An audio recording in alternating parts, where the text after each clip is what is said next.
ఒకప్పుడు పెద్ద వయసు వారికి మాత్రమే కంటి సమస్యలు వచ్చేవి.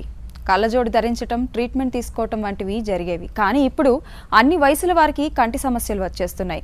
కంటికి సంబంధించి వివిధ సమస్యలు, చికిత్సా విధానాలు వంటివి మనకు వివరించేందుకు ప్రముఖ నేత్ర వైద్యులు clear vision eye hospital ophthalmology medical director and chief consultant మనతో ఉన్నారు. డాక్టర్ గారు, ఇటీవల కాలంలో అన్ని వయసుల వారికి కంటి చూపు తగ్గుతోంది.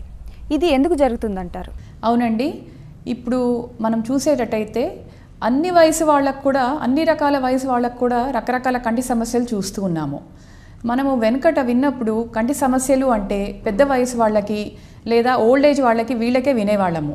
బట్ ఇప్పుడు చూసే దాంట్లో పిల్లలకి, అంటే పుట్టిన పిల్లల దగ్గర నుంచి మొదలు పెడితే స్కూల్కి వెళ్ళే పిల్లల దగ్గర నుంచి టీనేజర్స్, తర్వాత యంగ్ ఏజ్ పిల్లలకి, అన్ని రకాల వయసు వాళ్ళకు కూడా ఇప్పుడు కంటి సమస్యలు స్టార్ట్ అయినాయండి. మారుతున్న జీవన శైలి ప్రకారము, మారుతున్న లైఫ్ స్టైల్స్ తోటి కంటి సమస్యలు కూడా పెరుగుతున్నాయి.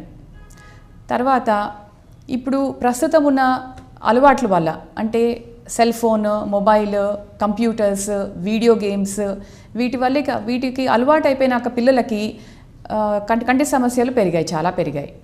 తర్వాత ఇప్పుడు పుట్టిన పిల్లలకు కూడా మొదట్లో మనకు అంత అవగాహన లేదు, అవేర్నెస్ అంత లేకుండింది. కానీ ఇప్పుడు పుట్టిన పిల్లలకు కూడా మనం రకరకాల కంటి సమస్యలు చూస్తున్నాము.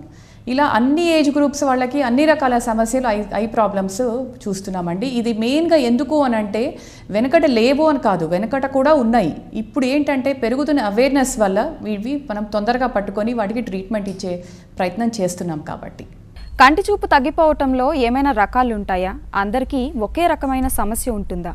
అందరికీ ఒకే రకమైన సమస్య ఉండదండి, రకరకాల సమస్యలు ఉంటాయి. అంటే ఇప్పుడు నేను చెప్పినట్టు పిల్లల్లో ఒక సమస్యలు, వాళ్ళలో ఒక సమస్య ఉండవచ్చు, తర్వాత టీనేజర్స్లో ఒక సమస్యలు, తర్వాత మిడిల్ ఏజ్కి వచ్చేటప్పటికి వాళ్ళకి వేరే సమస్యలు, తర్వాత ఓల్డ్ ఏజ్లో వేరే సమస్యలు, ఇలా రకరకాల సమస్యలు ఉంటాయండి. అంటే ఫర్ ఎగ్జాంపుల్ ఇప్పుడు మనం పుట్టిన పిల్లలకి తీసుకుందాం.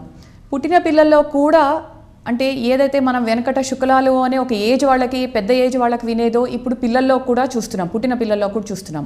కాబట్టి క్యాటరాక్ట్ అనేది, తర్వాత గ్లాకోమా అనేది అంటే నీటి కాసుల జబ్బు, ఇవన్నీ మనం ఒక ఓల్డ్ ఏజ్లో వినేవాళ్ళము. ఇప్పుడు పుట్టిన పిల్లలకు కూడా ఈ సమస్యలన్నీ వింటూ ఉన్నాము. మెల్లకన్ను ఒకటి, ఈ పుట్టిన పిల్లలకి మెల్లకన్ను కూడా ఉండొచ్చు.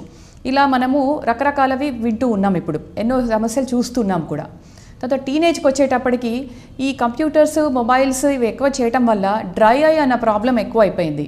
ఇది కొంచెం కంప్యూటర్ ప్రొఫెషనల్స్లో కూడా మనం ఎక్కువ వింటూ ఉన్నాము. ఇప్పుడు కంప్యూటర్ ప్రొఫెషనల్స్ కూడా 10 గంటలు 12 గంటలు కంటిన్యూస్గా కంప్యూటర్ మీద పనిచేసే వాళ్ళకి కంట్లో నీటి పొర అనేది తగ్గిపోతుంది. దానివల్ల డ్రై ఐ అన్న సమస్య వస్తుంది. సో అలా ఆ ఏజ్ని బట్టి కూడా వీళ్ళలో ఈ సమస్యలు ఎక్కువ వింటూ ఉన్నాం. తర్వాత ఒక ఏజ్ అంటే ఎల్డర్లీ ఏజ్ గ్రూప్, అంటే వయసు పెరిగినా కొద్దీ వాళ్ళలో వినే సమస్యలు వేరే ఉంటాయి ఎక్కువగా. అంటే క్యాటరాక్ట్ అంటే శుక్లాలు అంటాం వాటిని, అదొకటి. తర్వాత నీటి కాసులు అంటాము, గ్లాకోమా, అదొకటి వింటూ ఉంటాము. తర్వాత ఈ బీపీ, షుగరు అంటే డయాబెటీస్, హైపర్ టెన్షన్ వల్ల వచ్చేవి కంటి నరానికి ఎఫెక్ట్ అయ్యే జబ్బులు కూడా వాళ్ళలో చూస్తూ ఉంటాం మనము. వాస్తవానికి కంటి చూపు తగ్గిందన్న విషయాన్ని ముందుగానే గుర్తించవచ్చంటారా? ఏ వయసు నుంచి ఈ సమస్యలు ఏర్పడుతూ ఉంటుంది? కంటి చూపును మనం గుర్తించే విధానం ఏమిటంటే, ఎప్పుడు చూసే వస్తువులు అంటే నార్మల్గా మనము ఒక పర్టిక్యులర్ డిస్టెన్స్లో రోజు చూస్తూ ఉంటాము.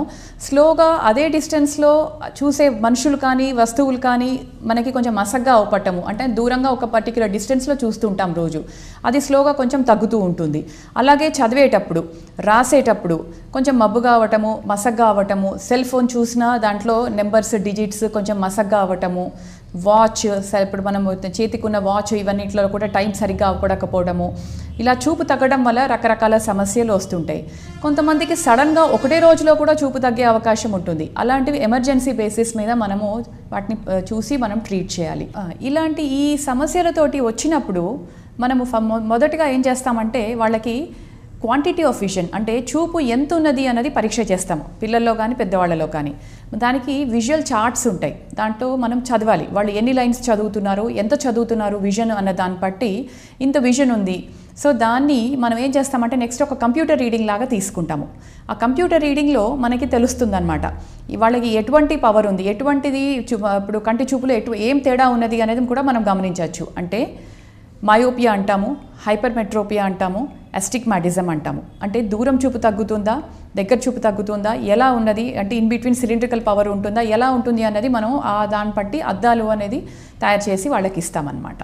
తర్వాత నెక్స్ట్ వచ్చేసి పెద్దవాళ్ళలో క్యాటరాక్ట్ ఉంటే కానీ లేకపోతే గ్లాకోమా అన్న ప్రాబ్లం కానీ ఉంటే వాళ్ళలో కూడా మనం ఏంటంటే మన దగ్గర మెషిన్స్ ఉంటాయి. ఇప్పుడు ఉన్న లేటెస్ట్ మెషిన్స్ తోటి వీటితోటి మనము కంటి లోపలకు ఏం జరుగుతుంది, కంటి లోపల ఉన్న క్యాటరాక్ట్ ఏంటి, కంటి లోపల నరం లోపల ఉన్న ప్రాబ్లం ఏంటి, నరంలో వచ్చే మార్పులు ఏంటి, ఇవన్నీ కూడా గమనిస్తూ ఉంటాం. ఇవన్నీ కూడా పరీక్ష చేయొచ్చు.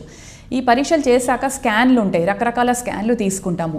ఈ స్కాన్లన్నీ కూడా తీసుకొని సమస్య ఏంటిది అనేది ఒక డయాగ్నోసిస్ చేసి దానికి తగ్గట్టుగా మనము ట్రీట్మెంట్ ఇస్తామన్నమాట. డాక్టర్ గారు, కంటి చూపు తగ్గిందన్న విషయాన్ని ఎలా గుర్తిస్తారు? దీనికి ఎటువంటి టెస్టులు చేయిస్తుంటారు? కంటి చూపు తగ్గటం అనేది మనము ఒక మాట్లాడే వయసు వచ్చాక పిల్లలు కంప్లైంట్ చేయటం జరుగుతుందండి. కాకపోతే పుట్టిన పిల్లల్లో దీన్ని గమనించడం అంటే పుట్టినప్పుడే వాళ్ళకి సరిగ్గా చూడకపోవడం, ఏ పాయింట్ మీద ఫిక్స్ చేయకపోవడం, చిన్నపిల్లలు 6 months 1 year పిల్లలు కూడా ఏ పాయింట్ మీద ఫిక్స్ చేయకపోవడము, తర్వాత మెల్లకన్ను పెట్టడము, ఇలాంటివి ఏమైనా అనుమానాలు ఉంటే తల్లిదండ్రులు యూజువలీ పిల్లల్ని తీసుకొని వస్తూ ఉంటారనమాట. తర్వాత కొంచెం స్కూల్ గోయింగ్ ఏజ్కి అంటే మాట్లాడే వయసు వచ్చి స్కూల్ గోయింగ్ ఏజ్కి వచ్చాక వాళ్ళతోటి మనము లెటర్స్ చదివిస్తాము, పిక్చర్స్ చదివిస్తాము. దాన్ని బట్టి వాళ్ళకి చూపు ఎంత ఐడెంటిఫై చేస్తున్నారు, దాన్ని బట్టి చూపు ఎంత ఉన్నది అనేది కూడా మనకు ఒక ఐడియా వస్తుంది దాంట్లో. ఇట్లా మనము పిల్లల్లో రకరకాలుగా కూడా ఇట్లా టెస్ట్ చేసి చిన్న వయసులోనే ఈ ప్రాబ్లమ్స్ అన్ని పట్టుకొని మనం ట్రీట్ చేయొచ్చు.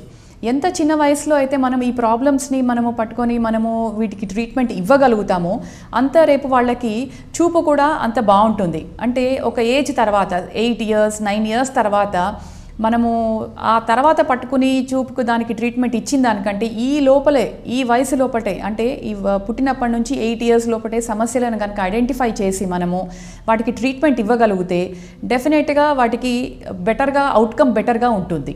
డాక్టర్ గారు, అయితే స్కూల్స్లో కాలేజెస్లోని పిల్లలకు ఇటువంటి టెస్టులు చేయిస్తే మంచిది కదా, అటువంటి ప్రయత్నాలు జరుగుతున్నాయా? తప్పకుండా జరుగుతున్నాయండి, అండ్ చేయాలి కూడా.